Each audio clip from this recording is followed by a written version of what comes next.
আপু আমার এই শার্টটা একটু সেলাই করে দেন না। ভাইজান আমার হাতে এখন কাম আছে, আমি এখন পারুম না। আপু একটু দিলে ভালো হতো, আসলে আধা ঘন্টা পর অফিসে যাবে তো, একটু গুরুত্বপূর্ণ মিটিং আছে, একটু প্লিজ। আচ্ছা ঠিক আছে, 80 টাকা লাগবো। 80 টাকা? 50 টাকা রাখুন। না 50 টাকা পারুম না, 80 টাকা যদি দেন তাহলে আমি সেলাই করে দিতে পারুম।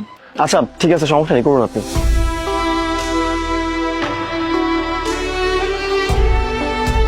কিরে আমার শার্টটা হয়েছে রে? হ্যাঁ ভাইজান হয়েছে, এই যে।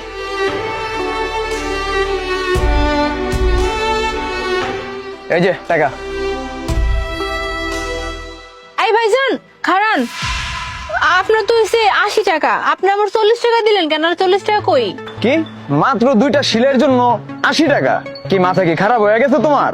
ভাইজান আপনি যখন সেলাই করতে এসেছেন আমি কিন্তু তখনই আপনার লাগে বনি বনা করে লইছি।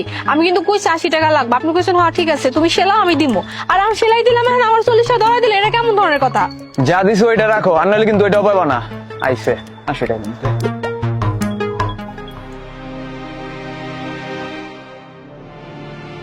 ভাইজান আপনার শার্ট কোন পাশে সরো করতে হবে? আপনি একটা কাজ করুন, নিচ থেকে জাস্ট 1 ইঞ্চি কমাই দিলে হবে, আর কিছুই না। আচ্ছা ঠিক আছে দিতেছি। কিরে তুই যে এই জায়গায় দোকান বয়সোস, কাট করছোস? ভাইজান ওই যে আপনি যে কার্ডের কথা কইলেন না, এই কার্ড কোথায় করে কেমনে করে আমি তো জানি না, আমি কেমনে কি করুম কোন? এই কাট কেমনে করে, কই থেকে করে, এত কিছু তো আমি বুঝি না। তুই কাট করলে এই জায়গায় দোকান বইতে পারবি, না হলে দোকান বইতে পারবি না।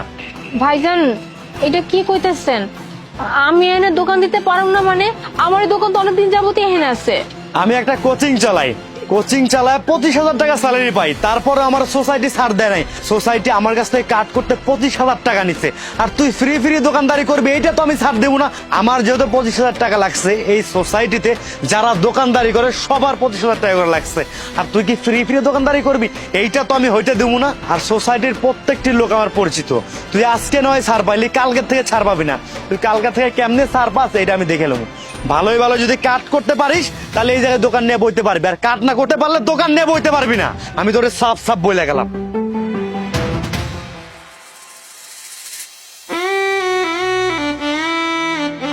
আচ্ছা আপু, তাহলে আপনি কালকে থেকে কিভাবে বসবেন? ওরা তো বলেই দিল যে কাট ছাড়া আপনাকে বসতে দিবে না, তো বেটার হয় না যে কাটটা করে নিলে? আপনি কাটটা করে নিয়ে বসুন না। ভাইজান আমি তো ওই যে কার্ড কেমনে বানায়, কোরআন থেকে বানায়, আমি এটির বিষয়ে কিছু জানি না। এই দোকানটা তো আমার বাপের ছিল, আমার বাপ এইসব বিষয় জানতো, আমি তো কিছু জানি না। এর লেগে তো আমি বুঝতেছি না আমি কি থেকে কি করুম। আচ্ছা তো আপনার বাবা কোথায়? আপনার বাবার কাছ থেকে জিজ্ঞেস করিনি? আমার বাবার আসলে চোখে সানি পড়ছে, আর সানি পড়ার লাগে আমার বাপের ঠিকঠাক মতো সহে দেখতে পায় না, আর যে ঠিকঠাক মতো সহে দেখতে পায় না হে সেলাই কাম কেমনে করব, এই লেগে আমার বাপে কাম করতে পারে না, আর এর পরিবর্তে আমি এখন এই কাম করতেছি। কিন্তু আপু ওরা তো কাট ছাড়া আপনাকে বসতে দেবে কোনোভাবেই, তো কালকে থেকে যদি আপনি না বসেন তাহলে আপনার ব্যবসা কিভাবে চলবে? কি করুম ভাইজান আমি বুঝতেছি না। আসলে আমি তো এসব বিষয় কিছু জানি না, সব সময় দোকানপাট বাবাই চালাইছে, আর বাবাই এসব বিষয় জানতো। আমি তো এখন চালাইতেছি বাধ্য হইয়া, কারণ আমার তো কোনো উপায় নেই ভাইজান। আমার ঘরে মা আছে, বাপ আছে, ছোট্ট একটা বই আছে, আর আমার বাপে তো আর কিছু করতে পারে না, সোহে তো দেখে না কি করবে কর, এর লেগে আমার এখন এই কাম করতে হইতেছে। কিন্তু আমি যেন কি করুম, মানে কোত্থেকে কি ম্যানেজ করবো আমি না কিচ্ছু বুঝতেছি না। আমি যেন অন্য একটা জায়গায় যে এই দোকানটা দিতে পারবো সমস্যা নাই, কিন্তু আমার তো কাস্টমার গুলো পাবো না। এখানে জানেন ভাইজান অনেক কাস্টমার আছে যারা রেগুলার আমার কাছ থেকে সবসময় জামা কাপড় সেলাই করে, সেগুলার তো আমি হারাই ফেলবো। আমি কি করুম, আমার না কিছু মাথা খেলতেছে না। বুঝতে পারলাম। আচ্ছা তাহলে আপনি কি ডিসিশন নিলেন, মানে এখন কিভাবে কি করবেন? কালকে থেকে তো ওরা বসতে দেবেন আপনাকে। কি আর করুম, অন্য কোনো জায়গায় যে দোকান দিতে হইব, এছাড়া তো আর কোনো উপায় নেই, কারণ হে তো সাফ সাফ করে দিয়ে গেল আমি যদি কার্ড দিতে না পারি তাহলে এই দোকানটা উড়াই দিব, আর আমি তো কার্ড করতে পারবো না। কোথায় দিয়ে করে, কেমনি করে, কার কাছে যায়, আমি তো সব ব্যাপারে কিছু জানি না। আচ্ছা ঠিক আছে, আপনি একটু শার্টটা সেলাই করুন, আমি একটু ফোনে কথা বলে আসি।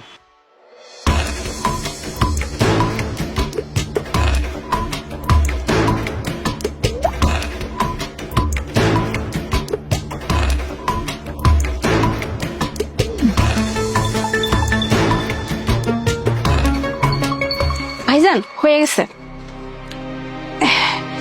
এই যে আপনার শার্ট।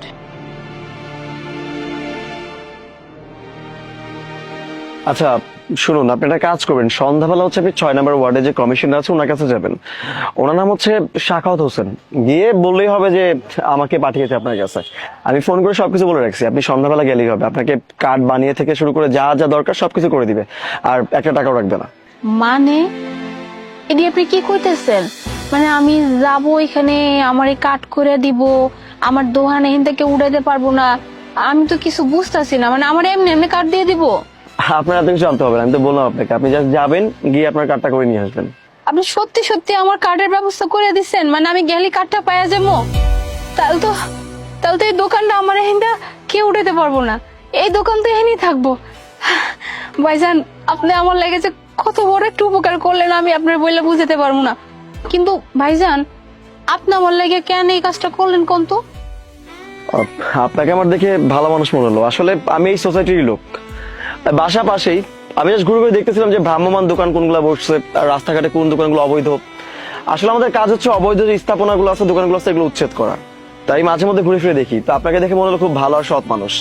আর তাছাড়া আপনার বাবাকে অনেক আগে থেকে চিনি, আমি মাঝে মধ্যে এই দোকানে আসতাম। আপনার বাবা খুব ভালো মানুষ ছিল, তাই ওনার কার্ডটার কোনো কিছুর প্রয়োজন পড়েনি। কিন্তু আপনি তো ইয়াং, তো আপনাকে কার্ড ছাড়া হয়তো বা বসতে দিবে না। আসলে ওদের কিন্তু আমরাই পাঠাই, আমরাই বলি যে বিভিন্ন দোকানগুলো দেখে ভিজিট করে আসো, তাদেরকে উঠিয়ে দিয়ে দাও।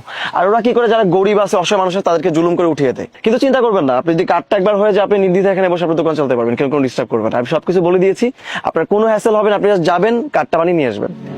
ভাইজান আপনার আমি ধন্যবাদ দিয়ে শুরু করব না। আপনি নিজেও জানেন না আপনি আমার কত বড় উপকার করলেন। এই দোকানটা আমার লাইফে অনেক গুরুত্বপূর্ণ। এই দোকানে না থাকলে তো আমার পরিবার নিয়ে আমি রাস্তায় পড়ে যেতাম। আপনার অনেক অনেক ধন্যবাদ ভাইজান। দেখুন, আমি বেশি কিছু করিনি, আমি মানুষ হিসেবে একটা মানুষের দায়িত্ব পালন করেছি। কারণ আপনাকে দেখে মনে হচ্ছে যে আপনাকে সাহায্য করা দরকার, তাই আমার সাহায্যটুকু করলাম। আর সাহায্যের কিছু নেই এখানে, যেটা আমি পারবো সেটা করতে সমস্যা কোথায়? আর আপনাকে দেখে খুব মনে হলো নিডি, আপনার বাবা অসুস্থ, পুরো ফ্যামিলি হালটা আপনি ধরেছেন, স্ট্রাগল করতেছেন। তা আপনাকে সাহায্য করা যায়, স্বাভাবিক ব্যাপার, তাই আপনাকে সাহায্যটা করলাম। আর কালকে থেকে যদি কেউ এসে আপনাকে ডিস্টার্ব করে, সোসাইটির লোক হোক বা হচ্ছে ভ্রাম্যমান যে কোনো লোক হোক, ডিস্টার্ব করে সোজাসুজি বলবেন যে আমাকে এখানে বসতে প্লাস কার্ডটা দেখিয়ে দিবেন, বেশ, আর কেউ ডিস্টার্ব করবে না। আর এছাড়াও যদি আশেপাশে কেউ আপনাকে ডিস্টার্ব করে, আপনি সোজা আমার অফিসে এসে কমপ্লেন করবেন, আমি ব্যাপারটা দেখে দিব। আচ্ছা বাই দ্য ওয়ে, আপনার বিলটা। ভাইজান আমার কাছে তো এত বড় নোট ভাঙতে হইব না, আর আপনার তো হচ্ছে 50 টাকা। আচ্ছা আপনি খারান, আমি ভাঙতি করে লই যেতেছি। আর সমস্যা নেই, ভাঙানো লাগবে না, আপনি 500 টাকা রেখে দিন। ওমা, এটা কি কইতেছেন? আপনার হচ্ছে 50 টাকা, আমি 500 টাকা কেমনে রাখি? আরে সমস্যা, আপনি রাখুন, আমি তো প্রতিদিন আসবো যাবো, এখান দিয়ে প্রবলেম কোথায়? অন্য সময় হয়তো বা 20-30 টাকা কম রাখবেন। আর তাছাড়া এই যে আপনার কিছু কাস্টমার আসে যারা আপনাকে 20-30-40 টাকা করে কম দিয়ে যায়, আজকেও তো আমার সামনে দিয়ে গেল, হয়তো বা সেটা ফিল আপ হয়ে যাবে। রাখুন, আসি।